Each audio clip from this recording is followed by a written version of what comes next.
Hello everyone, welcome back to our TOEFL iBT speaking series.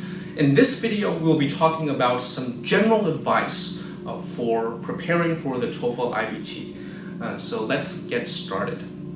Okay, so the first thing that I'd like to talk to you about is the fact that TOEFL speaking does not test your general or overall speaking ability only.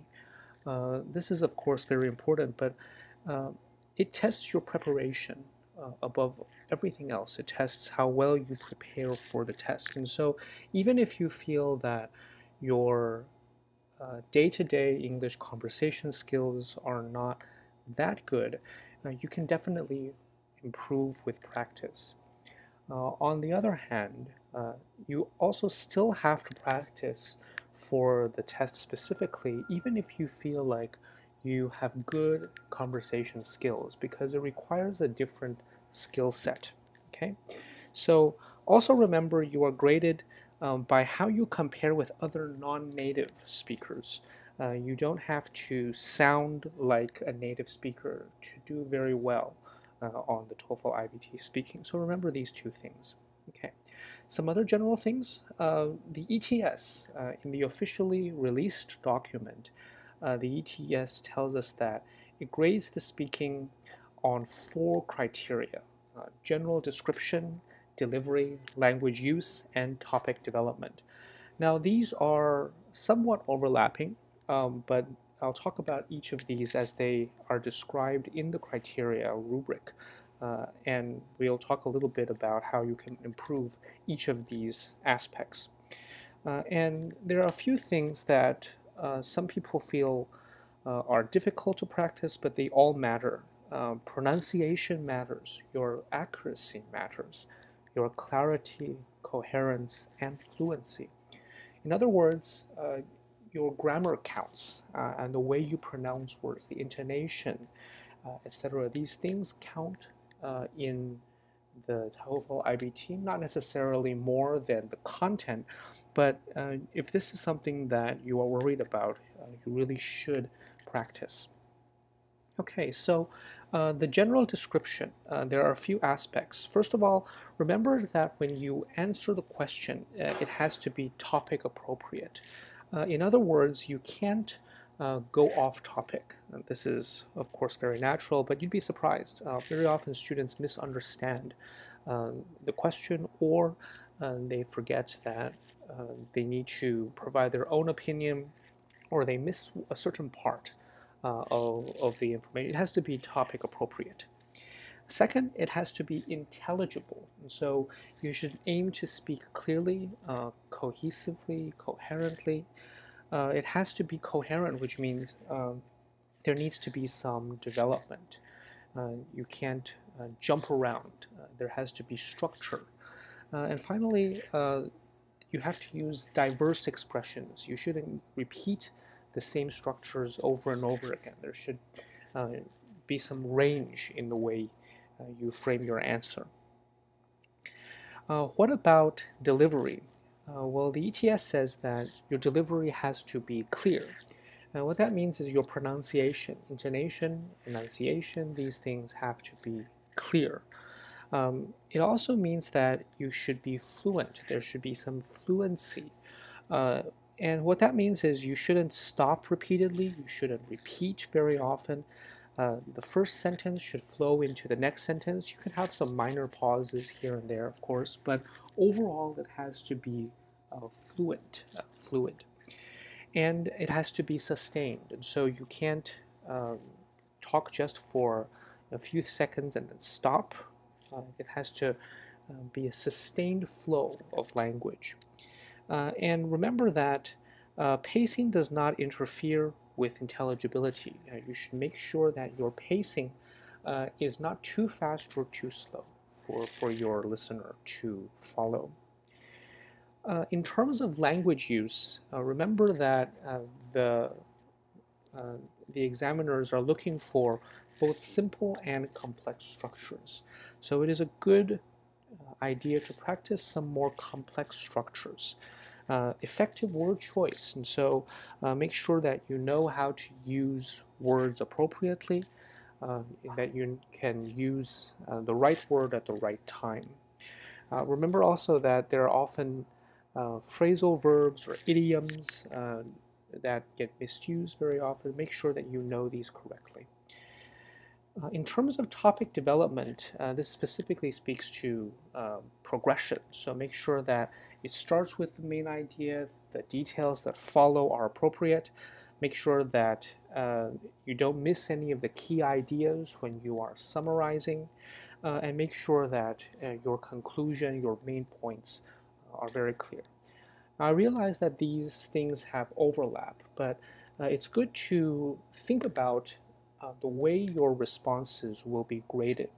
And as you are practicing, make sure that you can improve on aspects where you feel you are not as strong as others. So some students have very good pronunciation, but their pacing is not that good, so you can work on your pacing. Some students are very fluent, but they're not so sure of pronunciation or intonation, so you can work on that. Some students can pronounce and have very good intonation. However, they have problems with organization, so work on that. So make sure that you can improve, spend your time and effort to improve the things that matter most. In terms of pronunciation and accuracy, which are two big things, let me give you some general suggestions. So in terms of pronunciation, it's very good to listen carefully and to practice repeating the way others pronounce words and sentences. It's a very good idea to record yourself. I've done this many times myself in practicing pronunciation, and it's very helpful. Listen to yourself, listen to other people, and adjust. Remember to read aloud, and so you don't have to just think about things to say. You can focus on your pronunciation by reading out loud a text. And remember to start small. Start from shorter words before you move on to longer words, phrases, sentences, and paragraphs. So start small and build. The most important thing that you can do is to listen to others and listen to yourself. Furthermore, in English, it's very important to focus not just on how words are pronounced, but how words are stressed, how sentences vary in their intonation. And of course, there are many online resources that will help you. Finally, it's a good idea to practice with someone who is more experienced, someone who can identify weaknesses or mistakes and help you improve overall. Pronunciation shouldn't impede your understanding. It doesn't mean you have to sound like a native speaker. It just means that you need to be clear and intelligible. What about accuracy? Remember first that there are many templates that you can use, and some people feel that templates are not necessary, but I feel that it's a very good idea to start from templates when you're working on your accuracy, both in writing and in speaking. You should focus on note-taking. Make sure that you can take notes in the listening part or the reading part effectively, and make sure that you can read your notes and present them in a way that is accurate. So work on the templates, your active templates, and work on your note-taking. And we'll talk about these in future videos. Remember to start by sketching your answers and then improve on them repeatedly. So instead of just speaking off the cuff, you can practice first by writing out your answers or listening to yourself and then transcribing your own answers, and this will help you to improve. Record yourself, and again, work with someone who is more experienced. So in general, I want to offer you a few strategies. These are the strategies that I think have worked best for me, and hopefully you will find some strategies that will work for you as well. So like I said, practice what 15, 30, 45, and 60 seconds feels like, first under pressure and more generally, but then in English speech. So practice reading for 15 seconds or 30 seconds or 45 seconds. Use a timer. You will have a timer, a countdown timer on the screen during the test. So as you are going on practicing, make sure you know how much text you can speak, how much you can say in 15 seconds, in 30 seconds, in 45 seconds, and how much time you have to prepare as well. But particularly know how much you can say, how many sentences, what it feels like. This is something specific to the TOEFL, very important. Second, remember that when you are taking the test, you are alone. There is no one sitting across from you. So practice talking to yourself facing a screen or facing a wall. Now at first this will sound and feel very strange, but you should get used to it.